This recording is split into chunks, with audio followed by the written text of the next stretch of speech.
नमस्कार, मैं हूं अंकिता दुबे। आप देख रहे हैं बीसीएन टाइम्स। आइए देखते हैं छत्तीसगढ़ के साथ देश की 10 खबरें फटाफट अंदाज में।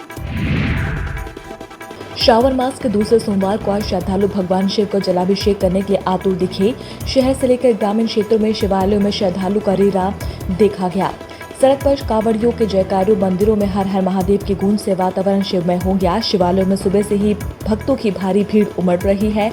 तिल्दा के लखना स्थित सोमनाथ में शिव भक्तों का तांता लगा रहा। शिवनाथ और खारू नदी के पवित्र संगम स्थल में डुबकी लगाकर हजारों कांवड़ियों भगवान के दिव्य शिवलिंग पर जलाभिषेक किया।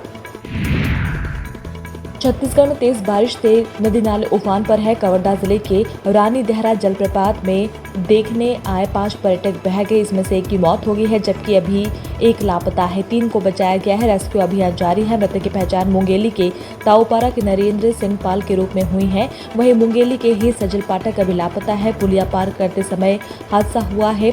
वहीं बालोद जिले में तेज बारिश से बाढ़ की हालत है। नदी में मवेशी के बहने का वीडियो भी आया। बेटे की शराब घोटाले मामले में गिरफ्तारी के बाद पूर्व सीएम भूपेश बघेल रविवार को बेटे चैतन्य से मिले ईडी ऑफिस पहुंचे। बघेल के साथ उनकी बेटी और बहू भी मौजूद रही। भूपेश बघेल ने बताया कि बेटे से आधे घंटे मुलाकात हुई। उन्होंने बेटे से कहा कि आज अगर तुम्हारे दादा जिंदा होते तो वो बहुत खुश होते, क्योंकि तुम्हारे दादा ने पूरी जिंदगी अन्याय के खिलाफ लड़ाई लड़ी है, जेल जाते रहे।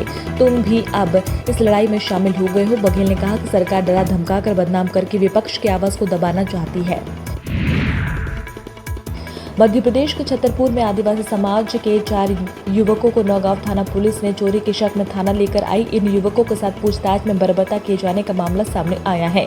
भीम आर्मी के कार्यकर्ताओं ने आरोप लगाया कि युवकों की गुप्तांग में मिर्ची डाला गया है। इस मामले को लेकर भीम आर्मी के कार्यकर्ताओं ने पुलिस अधीक्षक कार्यालय का घेराव किया। इधर कांग्रेस के राज्यसभा सदस्य और पूर्व मुख्यमंत्री दिग्विजय सिंह और मध्य प्रदेश विधानसभा में नेता प्रतिपक्ष उमंग सिंघार ने पीड़ितों से बात की।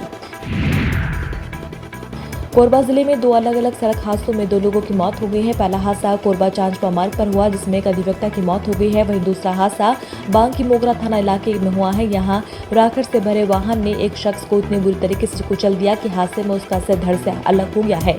कोरबा चांपा मार्ग पर ग्राम उर्गा के करीब 200 मीटर आगे एक सड़क हादसे में अधिवक्ता नरेंद्र जायसवाल की मौत हो गई। दूसरा हादसा बांकी मोगरा थाना इलाके में हुआ है। बीजापुर जिले के भोपाल-पटना ब्लॉक के ग्राम कुंडा पड़ुए में आईडी ब्लास्ट में 16 साल का एक नाबालिग गंभीर रूप से घायल हो गया है, जिसे घायल हालत में अस्पताल में भर्ती कराया गया है। घटना बीते दिनों की बताई जा रही है, जब कृष्णा गोटा पिता फकीर निवासी कुंडा पड़गू के जंगल में मवेशी चराने के लिए गया हुआ था। नक्सलियों ने सुरक्षा बलों को नुकसान पहुंचाने की मदद से यहां आईडी लगाया था। आईडी विस्फोट की चपेट में आने से कृष्णा को पैर और चेहरे पर गंभीर चोटें आई है। घायल अवस्था में उसे तत्काल जिला अस्पताल बीजापुर लाया गया, जहां उसका इलाज जारी है। जिले में एक बार फिर निर्माण कार्य में लापरवाही का नतीजा ग्रामीणों को भुगतना पड़ रहा है। एक सड़क जो 3 साल से निर्माणाधीन थी, 2-3 महीने पहले ही इसका काम पूरा हुआ था, वो बारिश में बह गई, या यूं कहे कि ग्रामीणों की उम्मीदें भी बहा ले गई। सड़क टूटने से कई गांवों का संपर्क टूट गया। हाल ही में लोक निर्माण विभाग द्वारा मिट्टी मुरम और WUBM का कार्य पूरा किया गया था। ग्रामीणों ने बताया कि सड़क का जो हिस्सा पानी में बहा है, वह पुलिया बननी थी, इसे ठेकेदार या विभाग के नजरअंदाज कर दिया।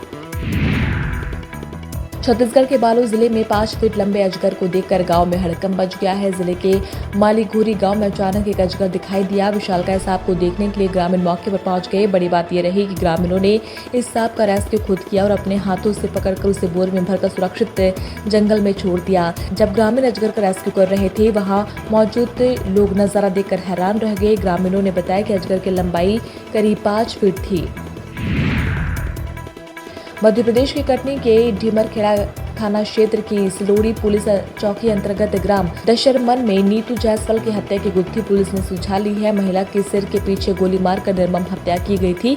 इस सनसनीखेज वारदात का रविवार को खुलासा करते हुए पुलिस अधीक्षक अभिनय शैलेंद्र पांडे, उम्र 27 वर्ष, जो झागपुर और तांत्रिक का काम करता था, इस सिलसिले में उसका नीतू जायसवाल से परिचय हुआ था, जो बाद में अवैध संबंधों में बदल गया। घटना के रात शैलेंद्र ने पहले महिला के साथ शारीरिक संबंध बनाया और फिर विवाद के चलते देशी कट्टे से गोली मारकर उसकी हत्या कर दी। छत्तीसगढ़ में स्वामी आत्मानंद उत्कृष्ट अंग्रेजी विद्यालयों में पिछले 4 वर्षों से कार्यरत संविदा शिक्षकों और कर्मचारियों ने अब नियमितीकरण और वेतन निर्धारण की मांग को लेकर आंदोलन शुरू कर दिया है। रविवार को संविदा शिक्षकों और कर्मचारियों ने अंबिकापुर में एकजुट होकर धरना प्रदर्शन दिया और मुख्यमंत्री के नाम ज्ञापन सौंपा। संघ ने पूर्व मंत्री बृजमोहन अग्रवाल की घोषणा अनुसार शिक्षा विभाग में संविलियन करने की मांग की है।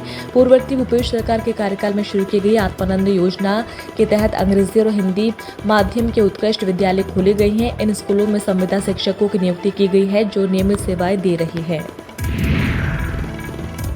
आज की खबर में इतना ही, फिर मिलेंगे अगली नई खबर के साथ। आप देखते रहिए BCN टाइम्स। नमस्कार।